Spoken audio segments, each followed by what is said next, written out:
Ce n'est pas une information de dernière minute. Ce n'est pas un scandale. Ce n'est pas une histoire de personnalité ni même de politique. C'est quelque chose de beaucoup plus discret et beaucoup plus dangereux. Il existe des systèmes dans ce pays qui ne répondent ni à la colère, ni au pouvoir, ni à l'urgence. Des systèmes qui ne négocient pas, des systèmes qui ne s'excusent pas. Ils ne font pas de bruit quand ils agissent. Ils se contentent d'arrêter le mouvement. Quand ils le font, tout s'immobilise. Les calendriers, les plans, l'élan. Et soudain, ce qui semblait inévitable devient incertain. Si vous regardez cette histoire comme un conflit politique, vous manquez l'essentiel. Si vous la regardez comme une attaque ou une vengeance, vous passez à côté du mécanisme réel. Ce que nous observons ici, c'est une démonstration de force silencieuse. Une force qui ne s'exerce pas par le vote, mais par la conformité. Restez avec moi. Parce que ce qui vient ensuite ne concerne pas une campagne. Ça concerne la façon dont le pouvoir s'arrête. Le réflexe humain, face à ce type d'événement, est de chercher un responsable visible, une intention, une main cachée. Mais ce système ne fonctionne pas comme ça. Ce qui contrôle réellement la situation ici, ce ne sont pas des élus. Ce ne sont pas des adversaires politiques. Ce n'est même pas l'opinion publique. Ce sont des règles écrites pour survivre aux personnes, des protocoles conçus pour fonctionner quand tout le reste échoue, des mécanismes qui ne jugent pas les intentions, seulement les écarts. Dans ce cadre, le pouvoir ne se mesure pas à l'influence, mais à la conformité. Vous pouvez être célèbre, riche, protégé, urgent. Aucun de ces éléments ne vous fait avancer d'une ligne dans un formulaire manquant, et c'est là que le problème se déplace. Loin des discours, loin des récits héroïques. Parce que lorsqu'un système est conçu pour ignorer le contexte, il devient implacable. Il ne vous attaque pas, il vous ralentit. Et dans un environnement où la vitesse est tout, ralentir équivaut déjà à perdre. Et maintenant, regardons ce qui a changé lentement sans que presque personne ne s'en rende compte. Pendant longtemps, le mouvement était considéré comme un avantage, aller plus vite que l'adversaire, remplir plus de salles, multiplier les déplacements. Avant, la logistique suivait la politique. Aujourd'hui, c'est l'inverse. Ce basculement s'est fait sans annonce, sans vote, sans débat public. La complexité réglementaire a augmenté pendant que le tempo politique s'est accéléré. Deux courbes opposées. L'une monte lentement, méthodiquement. L'autre explose et, au point de croisement, quelque chose cède. Ce qui était autrefois un détail administratif est devenu un point de rupture. Un document manquant ne retarde plus. Il immobilise. Avant, un problème technique se réglait en coulisses. Aujourd'hui, il expose toute l'architecture, chaque dépendance, chaque raccourci pris pour gagner du temps. Le changement le plus dangereux n'est jamais brutal. Il est progressif. Il devient normal. Jusqu'au moment où le système ne compense plus, il applique, et quand il applique, il ne fait pas de distinction entre hier et aujourd'hui. Il ne regarde que maintenant. C'est exactement là que survient le premier choc visible. Le premier choc ne ressemble pas à une crise. Il ressemble à une procédure, un appareil qui ne décolle pas. Pas d'explosion, pas d'alerte dramatique. Juste un silence sur une piste. Officiellement, c'est banal. Une question de conformité. Des registres, des inspections, des directives obligatoires. Dans l'aviation, il n'existe pas de zone grise. Un avion n'est pas presque conforme. Il l'est ou il ne l'est pas. Et quand il ne l'est pas, il ne vole pas, ce que vous voyez comme un contretemps est en réalité un choc systémique. Parce que cet objet immobilisé n'est pas un simple moyen de transport. C'est une infrastructure mobile, un centre de commandement, un multiplicateur de temps. Quand il s'arrête, tout ce qui dépend de lui se dérègle. Les agendas, les équipes, les décisions prises en mouvement. Si cette histoire vous semble technique, restez attentif. C'est précisément comme ça que les systèmes gagnent. Et ce choc n'est pas l'événement, c'est le symptôme. Parce que ce qui compte vraiment, c'est pas ce qui a été arrêté, c'est pourquoi il l'a été et comment. Et c'est là que le mécanisme réel apparaît. Le mécanisme réel n'est ni spectaculaire ni rapide. Il est administratif. Et c'est précisément pour cela qu'il est si efficace. Un système comme celui-ci ne cherche pas à punir. Il cherche à vérifier. Encore et encore. Chaque pièce doit correspondre à un document. Chaque modification a une autorisation. Chaque signature a une chaîne de responsabilité. Quand tout est aligné, le système disparaît. Il devient invisible, mais dès qu'un maillon manque, il se matérialise. Il bloque, il exige des preuves. Et ce blocage crée une asymétrie parfaite. D'un côté, ceux qui bénéficient de la vitesse. De l'autre, ceux qui absorbent le ralentissement. Le système, lui, ne perd rien. Il ne se fatigue pas. Il ne négocie pas ceux qui ont construit leur puissance sur le mouvement. En revanche, commencent à payer, pas par une sanction publique, mais par une accumulation de friction. Et chaque friction consomme une ressource rare.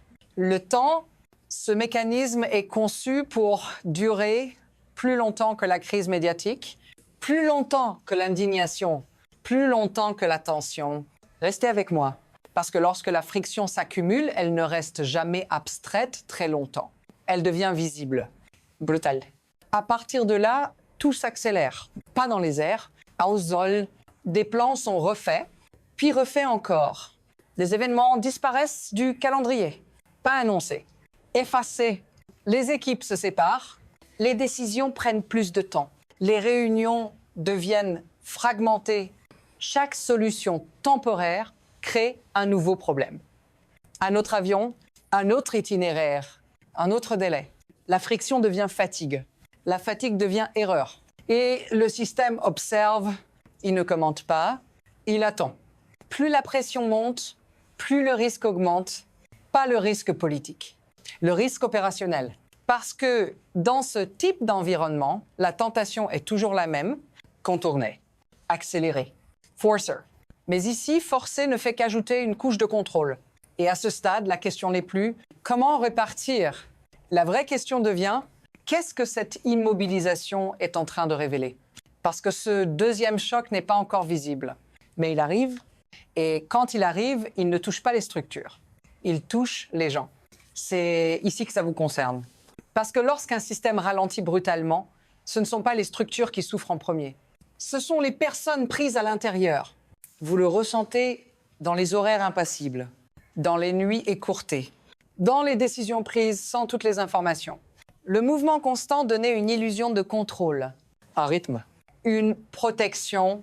Quand il disparaît, la pression se concentre sur les corps, sur l'attention, sur la capacité à tenir. Et c'est comme ça que les erreurs humaines apparaissent. Pas par incompétence, par épuisement. Si vous avez déjà travaillé dans un système où tout dépend du timing, vous reconnaissez ce moment, quand chaque minute perdue coûte plus qu'elle ne devrait. Quand l'urgence devient permanente, c'est là que la confiance commence à se fissurer. Pas publiquement, in interne. Restez attentif à ce détail. Parce que les systèmes ne s'effondrent pas sous les attaques extérieures. Ils se fragilisent quand ceux qui les font fonctionner n'ont plus de marge. Et cette fragilité ne reste jamais confinée. Elle se propage. Ce type de fragilité ne reste jamais local. Parce que ces systèmes ne fonctionnent pas en vase clos. Ils sont connectés financièrement, médiatiquement, institutionnellement. Quand un point de friction apparaît, il est immédiatement interprété ailleurs, par les partenaires, par les observateurs, par ceux qui évaluent le risque. La perception commence à changer. Pas sur ce qui est dit, mais sur ce qui est possible. La confiance n'est pas binaire.